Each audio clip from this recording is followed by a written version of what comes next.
আজ বৃহস্পতিবারের দিনে বাড়াতে চুপি চুপি এই দুরূদটি 11 বার পড়ুন।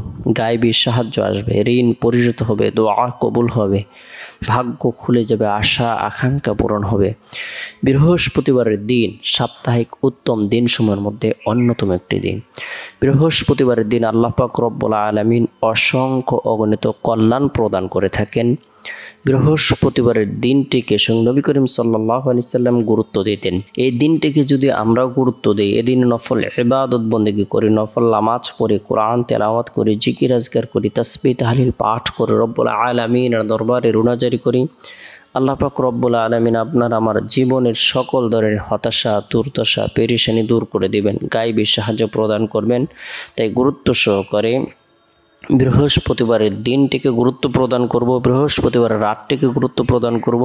বৃহস্পতিবারের দিন ফজরের নামাজ সম্পূর্ণ করার পর অনাকাঙ্ক্ষিত বিপদ আপদ থেকে বালা মুসিবত থেকে বাঁচার উদ্দেশ্যে রাসূলের শিখানো বরকতপূর্ণ এই দোয়াটি 3 বার পাঠ করব, আমল করব। বিসমিল্লাহিল্লাযী লা ইয়াদুররু মা ইসমিহি শাইউন ফিল আরদি ওয়ালা ফিস সামাই ওয়া হুয়াস সামিউল আলীম। বিসমিল্লাহিল্লাযী লা ইয়াদুররু মা ইসমিহি শাইউন ফিল আরদি ওয়ালা ফিস সামাই ওয়া হুয়াস সামিউল আলীম। তাই গুরুত্ব সহকারে এই দোয়াটি 3 বার পাঠ করব, আমল করব। এরপরে বৃহস্পতিবারের দিন জোহরের নামাজ সম্পূর্ণ করার পর গুনাহ মাফের উদ্দেশ্যে তওবার নিয়তে 3 বার ইস্তিগফারের আমল করব। আস্তাগফিরুল্লাহ আস্তাগফিরুল্লাহ আস্তাগফিরুল্লাহ, আল্লাহ আমাকে ক্ষমা করুন, আল্লাহ আমাকে ক্ষমা করুন। যদিও বান্দার গুনাহ সমুদ্রের ফেনা পরিমাণ হয় না কেন, মরুভূমির বালুকা রাশি পরিমাণ হয় না কেন, পৃথিবীর সমস্ত দিন পরিমাণ হয় না কেন, পৃথিবীর সমস্ত রাত পরিমাণ হয় না কেন, তবু আল্লাহ পাক রব্বুল আলামিন ক্ষমা করে দিবেন, সে যদি খাঁটি দিলে তওবা করে নেয়, ইস্তিগফারের আমল করে।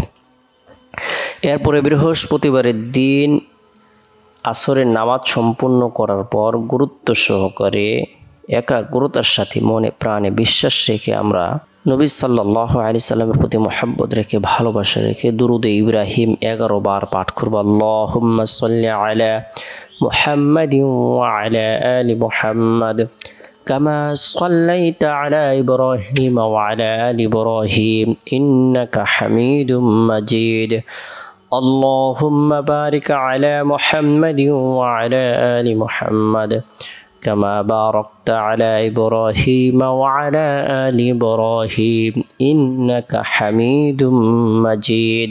গুরুত্ব সহকারে দুরুদের আমল করবে, আল্লাহ পাক রব্বুল আলামিন রহমত বর্ষণ করবেন, গুনাহকে মাফ করে দেবেন, পদমর্যাদাকে বৃদ্ধি করে দিবেন। তাই 11 বার দুরুদের আমল করার পরে হাত উত্তোলন করে রব্বুল আলামিনের দরবারে রিজিক বৃদ্ধির উদ্দেশ্যে, হায়াত বৃদ্ধির উদ্দেশ্যে, সুস্থতা লাভের উদ্দেশ্যে রুনাজারি করবো। আল্লাহ তাআলা যেন হায়াতের মধ্যে, রিজিকের মধ্যে, শারীরিক সুস্থতার মধ্যে বরকত প্রদান করেন, পেরেশানিকে দূর করে দেবেন। তাই দুরুদের আমল করব।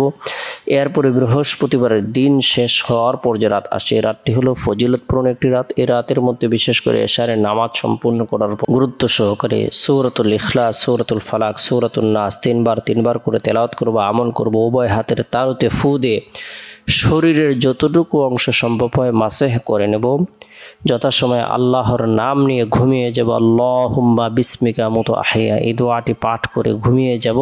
চেষ্টা করব রাতের 1/3 অংশে ঘুম থেকে জাগ্রত হয়ে তাহাজ্জুদের নামাজ পড়ার জন্য, কেননা শেষ রাতের আল্লাহ পাক রব্বুল আলামিন প্রথম আসমানে আগমন করে থাকেন সারা পৃথিবীর সমস্ত মানুষের সকল ধরনের জরুরতসমূহ, হাজতসমূহ, প্রয়োজনসমূহ পূরণ করে দেওয়ার জন্য নিজের পক্ষ থেকে ঘোষণা করে থাকেন, দোয়া কবুল করে থাকেন, আল্লাহ তাআলা গায়েবী সাহায্য প্রদান করে থাকেন। তাই আমরা বৃহস্পতিবারের দিনটিকে গুরুত্ব প্রদান করব, রাতটিকে গুরুত্ব প্রদান করব, আমাদের সময় সুযোগ অনুপাতে নফল ইবাদত বন্দেগী করব। আল্লাহ তাআলা